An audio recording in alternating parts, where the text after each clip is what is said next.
23 నెలల కాలంలో మేము సాధించిన విజయాలు సగర్వంగా చెప్పుకోవడానికి మీ ముందుకు రావడం జరిగింది. ఎందుకంటే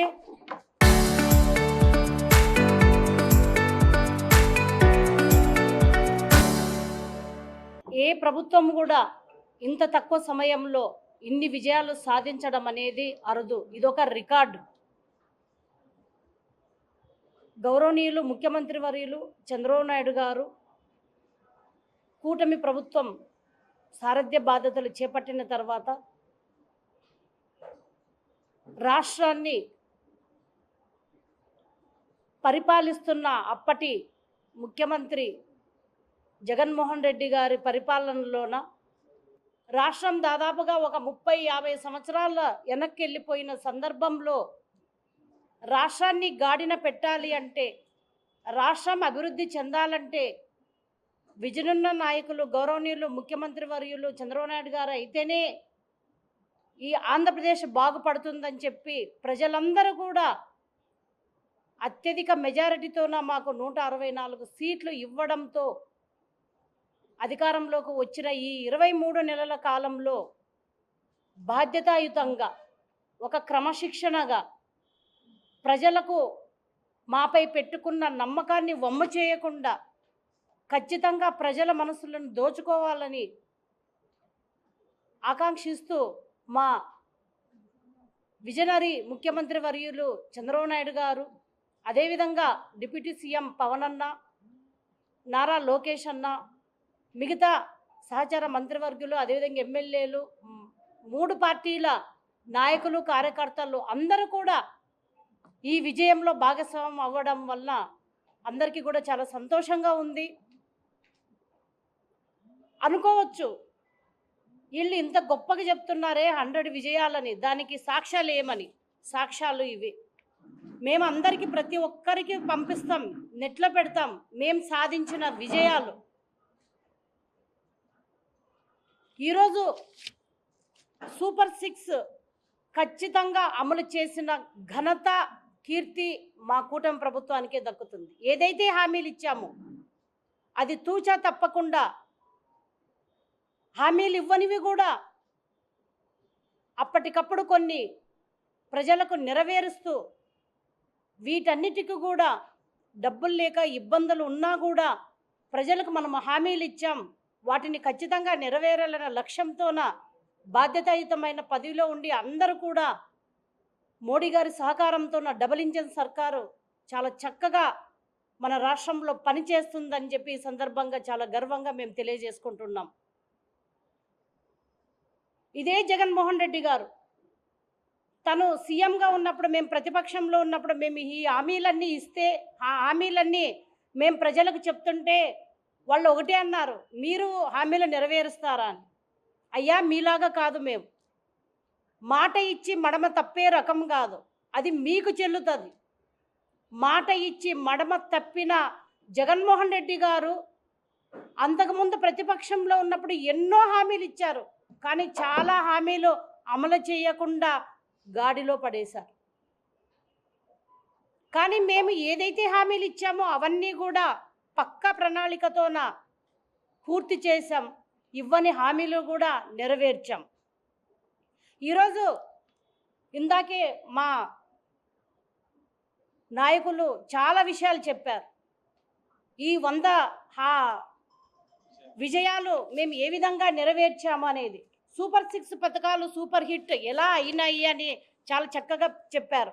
తల్లికి వందనం అయితేనేమి, శ్రీశక్తి పథకం అయితేనేమి, దివ్యాంగ శక్తి పథకం అయితేనేమి, దీపం పథకం అయితేనేమి, అదేవిధంగా అన్న క్యాంటీన్, అన్నదాత సుఖీభవ, ఎన్టీఆర్ భరోసా. ఈరోజు రాష్ట్రం దేశంలోనే ఎక్కడ లేని విధంగా పెన్షన్దారులకు 4,000, 6,000, 10,000, 15,000 ప్రతి నెల ఇచ్చిన ఘనత మా కూటమిదే అని మేము సగర్వంగా తెలియజేసుకుంటున్నాం. అనుకోవచ్చు వాళ్ళని పంపిస్తే ఏం జరుగుతుందని, అద్భుత ఫలితాలు వస్తాయి. నారా లోకేష్ అన్న ఒకటే అనుకున్నారు, ఒకటే చెప్తారు, నా కొడుకు దేవాంశ్ ఏ విధంగా అయితే మంచి ఎడ్యుకేషన్ తీసుకుంటున్నాడో అదేవిధంగా ప్రతి విద్యార్థికి, రాష్ట్రంలో ఉన్నటువంటి ప్రతి అమ్మాయికి అబ్బాయికి అలాంటి విద్యనే అందించాలి అనే లక్ష్యంతో నేను పనిచేస్తున్నానని చెప్పి ఎన్నో సందర్భాల్లో చెప్పడం జరిగింది. అది మేము సాధించిన విజయం. ఈరోజు వాళ్ళు ఒకటే కాదు, అన్ని శాఖల మినిస్టర్లు కూడా ఈరోజు అన్ని రకాలుగా ప్రభుత్వం ఏ విధంగా పనిచేయాలి, ప్రజలకు ఇంకా ఏ విధంగా మంచి పరిపాలన అందించాలనే లక్ష్యంతో మేము పనిచేస్తున్నాం. అదేవిధంగా మన కర్నూలు జిల్లా వెనుకబడిన ప్రాంతంలోన టీచర్ పోస్టులు దాదాపుగా 15,300 ఎన్నో టీచర్ల పోస్టు వస్తే దాంట్లో 25% మన కర్నూలు జిల్లాకే రావడం జరిగింది డిఎస్సి, మెగా డిఎస్సి ద్వారా. మొన్ననే నేను ఒక పెళ్ళికి వెళ్ళినప్పుడు ఒక చాలా పల్లెటూరు, ఆ గ్రామం నుంచి డిఎస్సి కొట్టి ఆ అబ్బాయి ఈరోజు టీచర్ అయ్యాడు. చాలా హ్యాపీగా ఉన్నాడు. మీరు పెట్టిన డిఎస్సి వల్లనే ఈరోజు నేను టీచర్ అయ్యానని. అట్లాంటి వాళ్ళని ఈరోజు మన కర్నూలు జిల్లా వెనుకబడిన ప్రాంతమని మనకందరికీ తెలుసు. ఎడ్యుకేషన్ తక్కువ ఉందని, దాదాపు 57% ఉందని మనకందరికీ తెలుసు. ఇక్కడ వలసలు ఎక్కువ వెళ్తున్నాయని మనకందరికీ తెలుసు. ఇట్లాంటి చోటనే మనకింకా విద్యాలయాలు పెరగాలి, ఇట్లాంటి చోటనే పరిశ్రమలు ఇంకా రావాలి, ఇట్లాంటి చోటనే ఇంకా మౌలిక సదుపాయాలు కల్పించిన అవసరం ఎంతైనా ఉంది. దీనికోసం మేమందరం కూడా ఇక్కడ రానటువంటి మా ఎమ్మెల్యేలు అయితేనేమి, మా మినిస్టర్ గారు భరతన్న అయితేనేమి, ఇన్ఛార్జీలు అయితేనేమి, మేమందరం కట్టుబడి ఖచ్చితంగా మా జిల్లాకు కావలసినవన్నీ కూడా సాధించుకుంటాం. నెక్స్ట్ 3 ఏళ్లలో ఇవి ఏవైతే ఇప్పుడు ఎమ్గెనూరులోన, కొడుము, పత్తికొండలోనే ఏవైతే చెప్పామో నెక్స్ట్ 1 ఇయర్కి కానీ 2 ఇయర్స్కి కానీ ఖచ్చితంగా అన్ని నియోజకవర్గాల్లో ఇంకా ఫ్యాక్టరీలు వచ్చే విధంగా మేము ప్రయత్నం చేస్తామని చెప్పి ఈ సందర్భంగా నేను తెలియజేసుకుంటున్నాను. నేను వైసీపీ నాయకులను అడుగుతున్నా, ఆ దమ్ము మీకుందా అని అడుగుతున్నా. ఈరోజు మేము గర్వంగా చెప్తున్నాం. అదే ఎస్వి మోహన్ రెడ్డి గారికి నేను సూటిగా ప్రశ్నిస్తున్నా, మీరు చిన్నవి కాదయ్యా, ఆ పార్టీ ఆఫీసు ఈ పార్టీ ఆఫీసు అని మాట్లాడడం కాదు. మీకు నిజంగా దమ్ము ధైర్యం ఉంటే మాతో కలిసి రండి. జిల్లా కోసం మీరు కష్టపడి ఖచ్చితంగా మన జిల్లా అభివృద్ధి జరగాలంటే మాతో పాటు రండి. మొన్ననే చూసాం తమిళనాడు రాజకీయాలు ఏ విధంగా ఉన్నాయి. ముఖ్యమంత్రి బాధ్యత చేపట్టిన తర్వాత ముఖ్యమంత్రి వర్యులు విజయ్ గారు స్వయంగా మాజీ ముఖ్యమంత్రి అయినటువంటి స్టాలిన్ వాళ్ళ ఇంటికి వెళ్ళి పుష్పగుచ్చం ఇచ్చి రాజకీయాలని మార్చిన ఘనత ఆయనకు దక్కింది. కానీ మేము మిమ్మల్ని అడుగుతున్నాం, నిజంగా మీకు జిల్లా పైన శ్రద్ధ ఉంటే, జిల్లా బాగుపడాలంటే రాజకీయాలు అతీతంగా మాతో పాటు కలిసి పనిచేయండి, మన జిల్లాని అభివృద్ధి చేసుకుందాం. అంతే తప్ప రోజుకు ఏదో ఒకటి దొరుకుతుందా, ఏ శవం దొరుకుతుందా, ఏ ఇష్యూ దొరుకుతుందా, వాటిని ఆ రోజుకు మైలేజ్గా వాడుకుందాం, మీకు వేరే ఇష్యూస్ ఏమీ లేవు. ఎందుకంటే ఈరోజు ప్రజలు రోడ్ల మీద చాలా హ్యాపీగా ఉన్నారు. ఏ గుంతలు లేవు రోడ్లలో. మేము ఎన్నో పెళ్ళిళ్ళకి వెళ్తున్నాం, ఎక్కడెక్కడో తిరుగుతున్నాం, కానీ ఎక్కడ కానీ గుంతలు లేని రోడ్లు ఈరోజు మా చంద్రబాబు నాయుడు గారు గట్టిగా చెప్పారు, మీరు రోడ్లు బాగా చెయ్యాలి అని చెప్పి.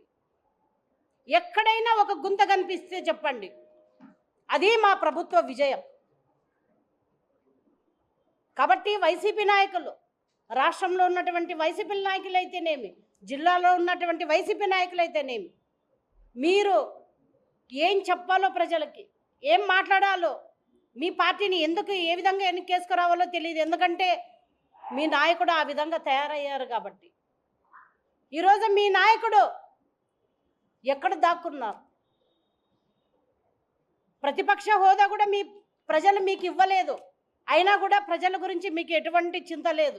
హ్యాపీగా వెళ్ళి బెంగళూరు ఇంకెక్కడో ఉంటారు ఆయన. ప్రజల కోసం ఏ రోజైనా ఆయన రోడ్డు మీదకి వచ్చి మాట్లాడా? ఒక 4 గోడల మధ్యన ప్రెస్ మీట్ పెడతారు, వచ్చి రాని తెలుగు, వచ్చి రాని ఇంగ్లీష్ 2 మాటలు మాట్లాడి సోషల్ మీడియాలో నవ్వులు పాలవడం తప్పితే ఇంకా ఆయనకి ఏమీ రాదు. కాబట్టి ప్రజలకు మేము ఒకటే తెలియజేసుకుంటున్నాం, మమ్మల్ని ఆశీర్వదించండి. ఇందాక మా బ్రదర్ చెప్పినట్టు 5 సంవత్సరాల్లో ఒక్కొక్కరికి ఇస్తే డెవలప్ అయ్యేది చాలా కష్టం. కాబట్టి విజన్ ఉన్న నాయకుడు ఏ విధంగా అయితే ఈసారి మాకు 164 సీట్లు మీరు కట్టబెట్టారో, మీ నమ్మకాన్ని వమ్మ చేయకుండా మేము పరిపాలన సాగిస్తున్నాం. కాబట్టి ఖచ్చితంగా మాకు మరొక 15 సంవత్సరాల అవకాశం ఇస్తే రాష్ట్రాన్ని నెంబర్ 1గా దేశంలోనే తీర్చిదిద్దే బాధ్యత మా చంద్రబాబు నాయుడు గారు, అదేవిధంగా పవన్ అన్న, లోకేష్ అన్న తీసుకుంటారు. మోడీ గారు సహకారంతో డబుల్ ఇంజన్ సర్కార్ ఇప్పుడు చాలా హ్యాపీగా ఉంది, సంతోషంగా ఉంది. ప్రజలందరూ కూడా చాలా హ్యాపీగా ఫీల్ అవుతున్నారని చెప్పి నాకు ఈ అవకాశం ఇచ్చిన అందరికీ ధన్యవాదాలు తెలియజేసుకుంటున్నాను. జై హింద్, జై తెలుగుదేశం, జై చంద్రబాబు. 100 విజయాలు అన్నీ మనం చెప్తే టైం అవుతుంది కాబట్టి కేవలం ఒక 2-3 చెప్తాను. సరే, ఈ విద్యా, వైద్యం, ఉపాధి కల్పించాలంటే సమయం పడుతుంది కాబట్టి అంతవరకు ప్రజలు ఏం చేయాలి? బాధలు పడాల్సిన అవసరం లేదని చెప్పి మంచి పథకాలు పెట్టారు. సూపర్ 6 సక్సెస్ అయింది. వాళ్ళు చెప్పిన పథకాలన్నీ కూడా ఇస్తున్నాం. తర్వాత విద్యా, వైద్య, ఆరోగ్యం, తర్వాత ప్రజలకు కావాల్సింది మనశ్శాంతి. అంటే అరాచకాలు ఉండకూడదు. 30 నెలలుగా అరాచకాలు చేస్తూ గ్రామాల్లో కానివ్వండి, పట్టణాల్లో కానివ్వండి దోపిడీలు చేసుకోవటం, అంటే రియల్ ఎస్టేట్ మాఫియా రన్ చేసి భయంకరంగా ప్రజలను బాధ పెట్టిన గత ప్రభుత్వానికి ఇప్పుడు ప్రభుత్వానికి చాలా తేడాలు కనిపిస్తున్నాయి. ప్రజలు సంతోషంగా వాళ్ళ సమస్యలను ప్రతి సోమవారం కలెక్టర్ దగ్గరికి వెళ్ళి పరిష్కారం చేసుకోగలుగుతున్నారు. నేను గత ప్రభుత్వంలో పనిచేసిన ఎంపీగా ఉన్నప్పుడు నేను ఆఫీసులో కూర్చుంటే రోజుకు 20-30 మంది గ్రీవెన్సెస్ వచ్చేవి. మీరు నమ్మరు, కర్నూలులో అమ్మాయిలు మిస్సింగ్ 26-27 అర్జీలు వచ్చి నాకు మాత్రమే. సార్, మా అమ్మాయిని పలాని వ్యక్తి ఎత్తుకుపోయాడు, మీరు ఏమైనా చేయగలుగుతారా? ఇంకా ఆశ్చర్యకరమైన విషయం ఏంటంటే ఒక జడ్జి కూతుర్ని ఎత్తుకుపోయారు. ఆయన జడ్జి ఏం చేసుకోలేకపోయారు, అప్పుడు పోలీసులు కూడా ఏం చేసుకోలేకపోయారు. ఈనాడు అటువంటి అరాచకాలు లేవు. ప్రజలు సంతోషంగా ఉండాలంటే అరాచకాలు ఉండకూడదు. ఏ విధంగా అయితే మమతా దీది బంగాళాఖాతంలో కలిసిపోయిందో అదేవిధంగా అరాచకాలు చేసిన పార్టీలు, గత పార్టీలు కూడా ఎక్కడికో వెళ్ళిపోతాయి. ఈ ప్రభుత్వం అరాచకాలకు చాలా గట్టి సమాధానం చెప్తున్నందుకు నేను చాలా సంతోషపడుతున్నా. చివరిగా, ఏ పార్టీ కార్యకర్త అయినా సంతోషంగా పనిచేయాలి, మనసారా పనిచేయాలంటే పార్టీ అధిష్టానం హ్యూమన్ టచ్ ఉండాలి. అంటే మనిషికి విలువ ఇస్తూ, వారి ఆలోచనలకు విలువ ఇస్తూ, వాళ్ళని ప్రేమగా, ఆప్యాయంగా పలకరించి వాళ్ళని ప్రోత్సహిస్తే కార్యకర్త ఇంకా పనిచేస్తారు. నేను 2 పార్టీలు చూశాను.